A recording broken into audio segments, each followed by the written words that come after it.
Aleluia. A gente sempre começa com o que a gente denomina gotinha de sabedoria ou bizu de Deus, para quem não acha muito sábio. E eu queria começar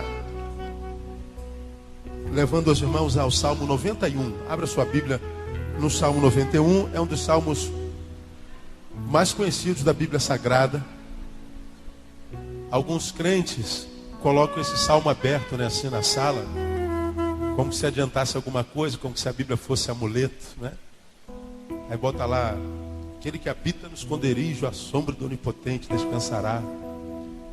E só dá poeira na Bíblia, né? Uma poeirada danada, não adianta nada. Porque a Bíblia não é um amuleto como uma figa, como um pé de coelho, como um elefantezinho virado para trás, não é? A Bíblia é a palavra de Deus. E no Salmo 91, quero ler com os irmãos o versículo 14. Quem já abriu, diga amém. Então, esse versículo 14, ele está intrinsecamente ligado ao versículo 1, que a gente conhece de cor e salteado. Aquele que habita no esconderijo do Altíssimo, a sombra do Onipotente ou do Todo-Poderoso descansará. Então, aquele que habita no esconderijo do Altíssimo. Então, a gente imagina que isso aí é para todo mundo. Não é. Quem é que habita no esconderijo do Altíssimo? Quem é que descansa à sombra do Onipotente? Qual é o caminho para debaixo das asas do Todo-Poderoso? Qual é o segredo, pastor? Qual é a senha para eu entrar no esconderijo do Altíssimo? Qual é a senha para que eu possa estar à sombra do Todo-Poderoso e descansar? Qual é a senha? Tem que ter a senha, né? Senão a gente não tem acesso nem à conta corrente dos outros, quanto mais à conta corrente da presença de Deus. E aí o versículo 14 diz assim, olha: pois que tanto me amou, eu o livrarei, poloei no alto retiro, porque ele conhece o meu nome. Porque tanto me amou, o que ele promete aí? Eu o livrarei. Poloei aonde? No alto retiro, por quê? Porque ele conhece o meu nome. Repita após mim: porque tanto me amou, eu o livrarei. Continue: eu o livrarei, porque tanto me amou. Poloei no alto retiro, porque ele conhece o meu nome. Porque ele conhece o meu nome, poloei no alto retiro. Guarda isso aí. Agora, volta um pouquinho, vamos ao capítulo 53. Para nossa meditaçãozinha rápida. Porque tanto me amou, eu o livrarei. Agora veja o 53:1. Diz o nécio no seu coração. Diz o nécio no seu coração. O que o nécio diz? Não há Deus. Corromperam-se e cometeram abominável iniquidade. Não há quem faça o bem. Diz o nécio em seu coração: não há Deus. Repita após mim: diz o nécio: não há Deus. Não há Deus é o que diz o nécio. Pode sentar. Nécio é tolo. Tolo. Nécio é quem é tolo e não sabe. É o cara que é burro, mas se acha o bambambam. Ele é aquela definição de soberba. A soberba é um problema oftalmológico existencial. Ele não se enxerga. Vê os outros sempre aquém de si e se vê sempre além dos outros. Então o soberbo, ele tem um conceito de si muito maior do que a realidade. Então ele não se enxerga. O nécio é o que se vê sempre além daquilo que o que de fato é. Ninguém o vê como ele se vê. Ele é um solitário na visão de si mesmo. Ninguém o vê como ele se vê. Ele tem um problema de visão. Esse que tem problema de visão, a Bíblia diz, ele diz no seu coração: não há Deus. Mas nós vemos primeiro lá, em 91, que quando o oposto acontece, porque tanto me amou, não só diz que eu existo, mas porque me ama, porque não tem como crer em Deus e não amá-lo. Não tem como conhecer ao Senhor e não servi-lo. Não tem como. Quem conhece, serve. Quem conhece, ama.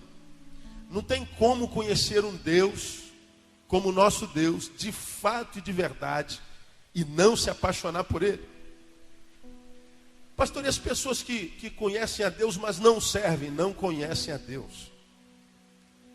É mais ou menos como isso aqui. Está tendo jogo do Brasil, não está hoje? Tá. O Brasil está jogando completo hoje ou está com os reservas? Quem sabe aí? Está com reserva. Me digam aí o jogador mais importante da seleção hoje que vocês conhecem. Como é o nome dele? O irmão Kaká. É isso mesmo? É, não é? Todos conhecem o Kaká aqui? Sim ou não? Todos conhecem. Muito bem. Vou repetir a pergunta. Todos conhecem o Kaká aqui? Vou repetir mais uma vez. Todos conhecem o Kaká? Vou mudar a pergunta. Alguém aqui conhece o Kaká? Alguém aqui conhece o Kaká? Sim ou não? Ué, perguntei, todo mundo falou que...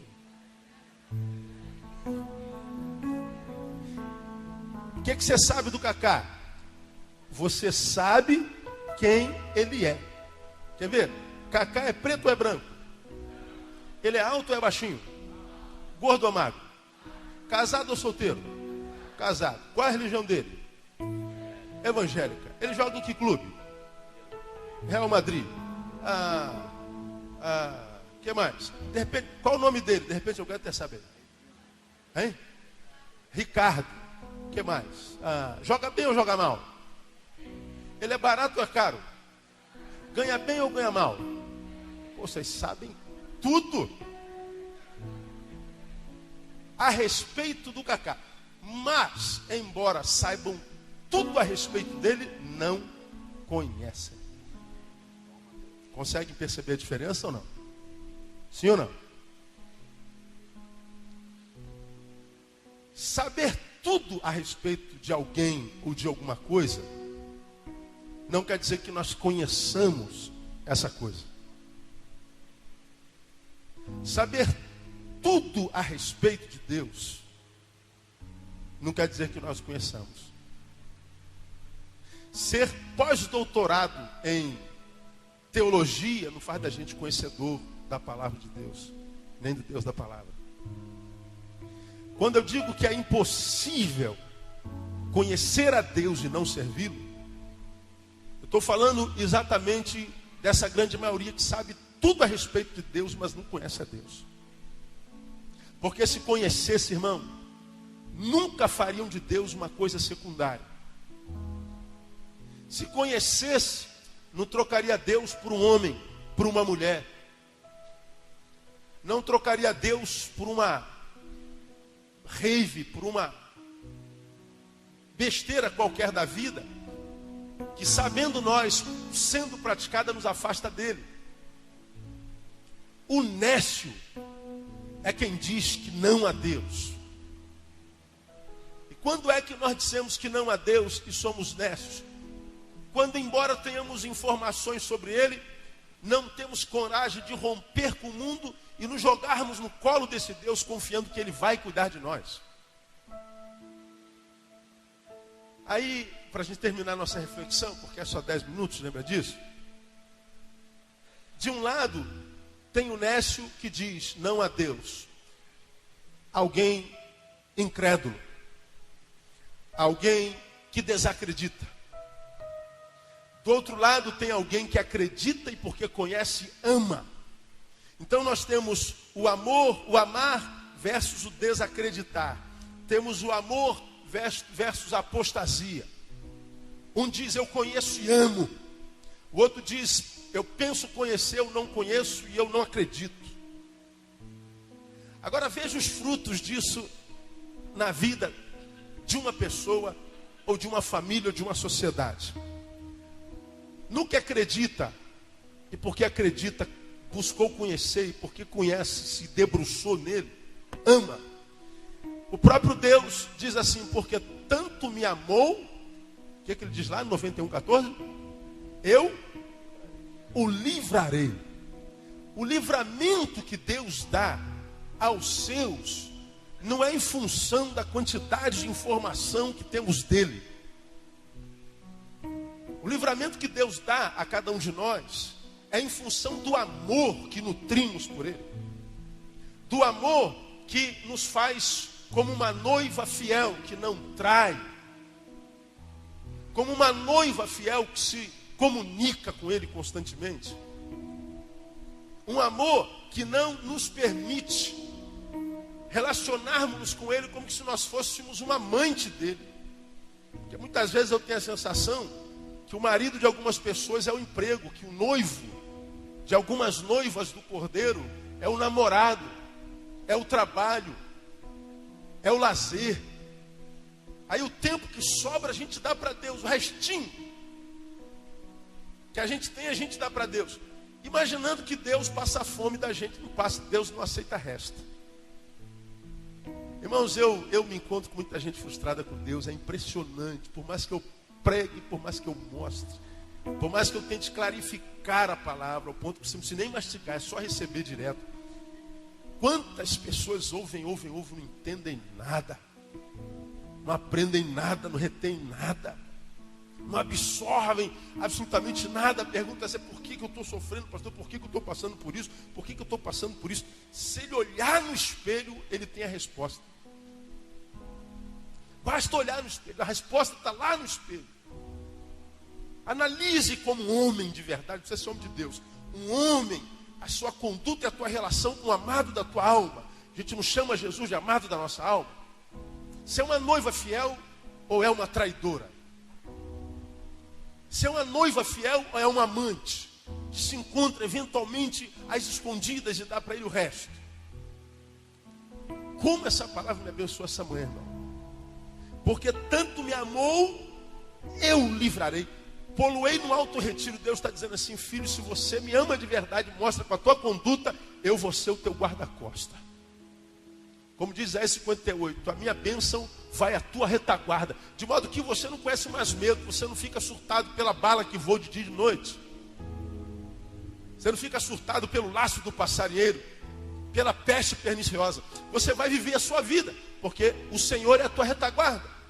E qual é a certeza que nós temos disso, pastor? O amor que nós nos temos por ele. Lembra que nós temos ministrado aqui já há um ano, que conta no final não é o que eu fiz, nem o quanto eu sei. O que conta no final é o quanto eu amei. Meus irmãos, eu tenho muita vontade de praticar muitas coisas, de fazer muitas coisas. Aliás, não sou eu, o meu corpo. Meu corpo é tentado como qualquer um de vocês. Meu corpo me pede coisas absurdas. Mas eu sei que se eu, em algumas coisas, ouvir o meu corpo, eu entristeço o coração do meu noivo. Se eu ouvir os desejos do meu coração, do homem caído que eu sou, eu vou ter que servir a um outro senhor que não o meu. E o meu corpo vai ter um pouquinho de prazer, mas o meu Senhor vai se entristecer. Porque eu amo, a gente se nega, abre mão de 5 minutos de prazer, de um copo de prazer, de 100 gramas de prazer, de meia hora de prazer, de sensação, de realização corporal, de sensação humana, temporal, mas eu desperto um sorriso naquele que é o ser eterno, cuja palavra diz, deleita-te também no Senhor, e Ele te concederá o que deseja o teu coração. Você acredita que isso é verdade? Amém ou não, amado? Deus não pode mentir, irmão. Agora ele diz que o livramento é para quem o ama, não é para quem tem informação dele, como a gente tem de Cacá. Conhecer. Porque se a gente não mergulha nesse amor, ao ponto de ficar no prejuízo enquanto ser humano, enquanto amigos, enquanto família, enquanto negócios, a gente vai continuar sendo bombardeado pelo diabo e perecendo. Essa semana eu recebo um telefonema e falo assim, pastor Neil, está vindo um amigo aí, não sei de onde, que tem como tirar recursos da Petrobras, ele tem um esquemazinho lá. O senhor tem uma ONG aí? Nós temos uma ONG. Então, se tiver um CGC, temos aí algo de 500 mil para compartilhar com ONGs e tal. Eu lembrei de você. Porque eu tenho uma... você sabe do trabalho social que a gente está fazendo aqui, assim. Então, eu vou abrir uma ONG. Então, ele estava arrumando um jeitinho de tirar dinheiro sem ONG. Eu falei, não, irmão, não quero dinheiro dessa forma. Eu fico duro. Não, mas não tem nada ilegal, não. Não tem nada ilegal. Não tem, do jeito claro que tem mais informação do que essa que eu estou passando para vocês. Claro que eu sei que a Petrobras investe em ONG, investe em programas sociais. Logo, logo teremos parceria com a Petrobras. Eu quero a parceria com a Petrobras. Mas eu vou direto na Petrobras, sabe? Eu não quero ter dinheiro na conta bancária da ONG, da igreja, na minha conta, mas vender a minha alma para o capeta. Perder o meu direito de pregar, de ser, de ir e vir, sem que seja acusado. Então, não quero não. Pô, Neil, você vai perder essa boquinha. Eu perco esse bocão, irmão. Eu perco esse mundão. Pode ficar com tudo. Não quero nada disso aí. Ou então está sobrando lá. Não, não está sobrando não. Não está faltando. Sobrando não está não. Então, irmão, essa aqui é a palavra de um Deus que não pode mentir. E a sua palavra diz que passarão os céus e a terra, mas as minhas palavras jamais passarão. E ele está dizendo assim, porque tanto me amou, eu o livrarei. Não é você que se livra com a tua sagacidade, com o teu denodo, com a tua capacidade, com a tua esperteza. Não, para todo esperto tem sempre o mais esperto que ele um dia. Para todo valente tem sempre o mais valente que ele um dia. Ninguém é imbatível.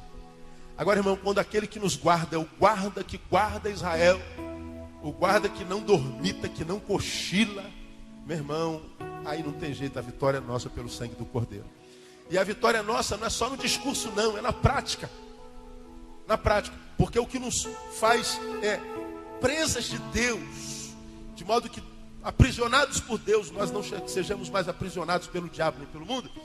Não é a informação que eu tenho dele, é o amor que eu nutro por ele. E amor precisa ser regado todo dia. Amor só se mantém com relacionamento, com diálogo, com bate-papo, com presença. Agora, enquanto eu me relaciono com Deus como se ele fosse meu amante, me encontrando com ele só no final de semana, nas escuras, no restinho das coisas, minha vida vai continuar sendo bombardeada e vai continuar sendo arrebentada. Meu irmão, Jesus disse, eu vim para que vocês tenham vida e vida com abundância. Essa palavra é para você. Essa promessa não é só para mim, nem para esse irmão que está do seu lado. Essa promessa é para você. Mas pastor, eu estou duro. Você, no meio da dureza, vai ter vida abundante, porque a abundância de Deus não se compra com real. Pastor, eu estou com um problema na família. No meio do problema familiar você vai ter abundância. No meio da adversidade, ainda que eu ande pelo vale da sombra da morte, não temerei mal algum, porque tu estás comigo. Ele prepara uma mesa na presença de quem? Dos meus inimigos. Você pode estar passando no meio dos inimigos, vai ter abundância lá, mesa farta. Portanto, não é ausência de problema, é paz em meio a eles. A paz que excede todo entendimento. Mas quem é que tem posse dessa promessa, pastor? Aquele que habita no esconderijo do Altíssimo. Que esconderijo é esse? A sombra do Onipotente descansará. Quem é que entra no esconderijo do Altíssimo? Qual é a senha para a sombra do Todo-Poderoso? É amá-lo. E quem o ama porque o conhece. Quem o conhece, o ama. E quem o ama, vive para ele, irmão. Não precisa deixar de ser humano para isso. Pode ser humano com integridade. Agora, quando você troca Deus por 5 minutos de prazer, você troca Deus por 10 minutos de prazer, depois tem 10 anos de amargura. Troca Deus por uma religiosidade ou por uma prática carnal. Aí perde 10 anos de vazio cósmico. Não há Deus que chegue para preencher o vazio. Não há palavra que te apeteça. Não há obra do Espírito Santo que gere fome em você. Está como um zumbi andante. Como um zumbi caminhante. Como alguém que de fato morreu antes da morte chegar. E é tão triste ver crentes assim, irmão. Mas é estritamente comum, lamentavelmente. Lamentavelmente. O segredo da vitória é amar a Deus sobre todas as coisas. Meu irmão, propõe no teu coração ser mais do que um ouvinte, mas praticante da palavra. Propõe no teu coração frustrar essa geração. Propõe no teu coração perder amizades que não valem a pena. Propõe no teu coração ficar sozinho se for para agradar o Senhor. Porque se a tua solitude for por causa da sua santidade, o Santo de Israel vai te dar muitos amigos que valham a pena. Porque quem, por causa do medo da solidão, abre mão de Deus para ficar com gente que não acrescenta nada, tudo que vai ter na vida é gente que não acrescenta nada, mas nunca vai ter aprovação no sim de Deus. Agora, quando você amadurece e diz assim: Senhor, essa gente me afasta de ti, minha relação com ele me diminui, Deus, eu vou perder isso tudo por causa do meu amor por ti. Saiba, ninguém que tenha deixado pai ou mãe ou amigo, ou seja lá o que for, deixará de ter recompensa. Ninguém. Deus não é injusto para se esquecer do trabalho que a gente faz para Ele. Está escrito lá em Coríntios. E diz também que o nosso trabalho não é vão no Senhor. Então, irmão, quem tem entendimento, entenda. Eu acho que hoje é um tempo da gente orar. O dia de hoje, o tempo de hoje, essa geração, é um tempo para a gente falar: Senhor, aumenta meu amor por Ti. Deus, dá-me fome de Ti, dá-me sede.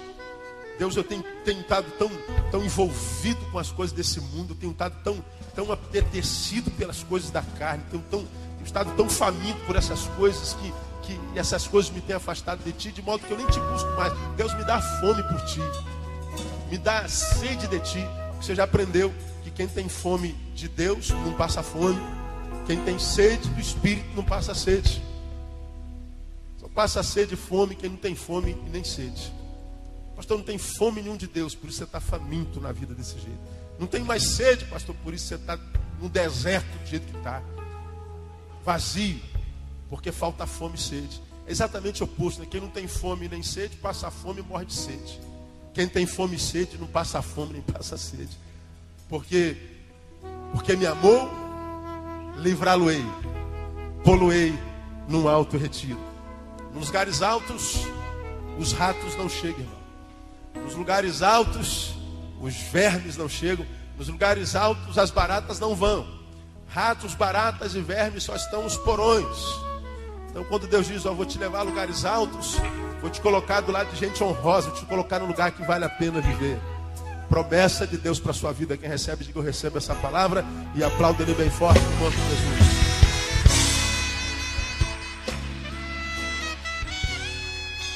Aleluia. Vamos ficar em pé, amado. Vamos orar ao Senhor.